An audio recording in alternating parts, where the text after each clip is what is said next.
அனைவருக்கும் வணக்கம். 2013ஆம் ஆண்டின் உலக சுற்றுச்சூழல் தினத்தின் முக்கிய தாரக மந்திரமானது உணவை சிந்தித்து உண்டு சேமித்து வை. Think, eat and save. இதை பற்றி பார்க்கும்போது முக்கியமாக இந்து மதத்தில் பார்க்கும்போது இந்து தர்மத்தை பொறுத்தவரையில் சுற்றுச்சூழலை மட்டுமல்லாமல் உணவையும் எவ்வாறு நாம் பாதுகாக்க வேண்டும் என்று பல இடங்களில் அறிவுறுத்தப்பட்டு வருகிறது. முக்கியமாக ஒவ்வொரு நாளும் நாம் உணவை உட்கொள்ளும் போது பிரம்மார்ப்பணம் என்ற ஒரு ஸ்லோகத்தை சொல்லியே உணவை உட்கொள்ள வேண்டிய அறிவுறுத்தல் அப்போது இருந்து வந்தது. அதை இன்றும் நாம் கடைபிடித்து வருகிறோம். அதற்கான பொருள் என்னவென்றால், உணவை நாம் படைத்தது, அதை ஏற்றுக்கொள்வது, அதை ஜீரணிப்பது அனைத்துமே இறைவன்.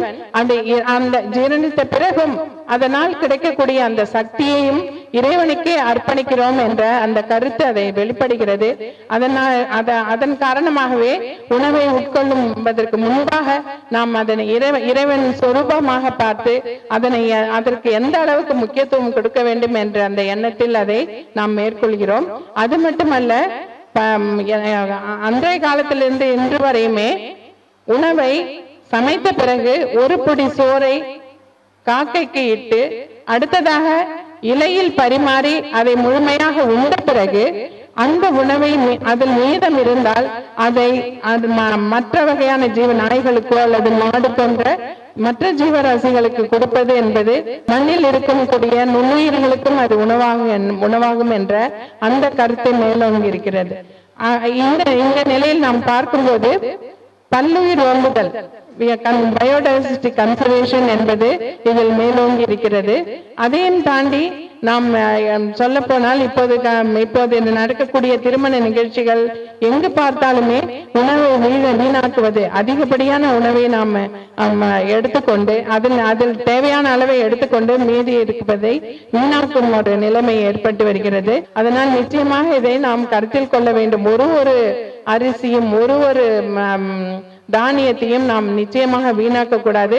இது ஒரு சிறிய நமது தெய்வ புலவர் திருவள்ளுவர் வாழ்க்கையில் நடந்த ஒரு சின்ன ஒரு நிகழ்ச்சியை நாம் உதாரணமாக எடுத்துக்கொண்டால் அந்த ஒரு பருக்கை கூட நிச்சயமாக வீணாக்க மாட்டோம். தெய்வ புலவர் திருவள்ளுவர் தனக்கு உணவு பரிமாறும் போது தனது மனைவியிடம் தினமும் ஒரு குவளையில் நீரும் ஒரு ஊசியும் வைக்க சொல்லி சொல்வாராம்.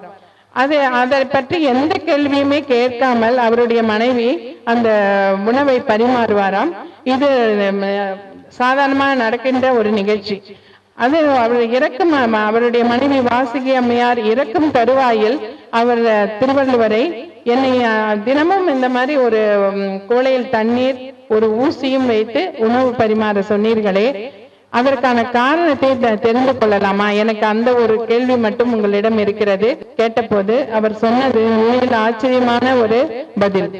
அதாவது, நீ எனக்கான அத்தனை சேவைகளையும் என் மனது மகிழும்படி செய்தாய், அதே போல இந்த ஒரு நான் கேட்ட இந்த ஒரு விஷயத்தையும் நீ தவறாமல் செய்து வந்தாய். அதில் எந்த கேள்வியும் என்னை கேட்டதும் இல்லை. ஆனால் அந்த ஒரு கோளை நீருக்கும் ஊசிக்கும் தேவையான ஒரு நிலை ஏற்படவே இல்லை, இறுதி வரை அந்த நிலை ஏற்படவே இல்லை என்று அவர் கூறினாராம்.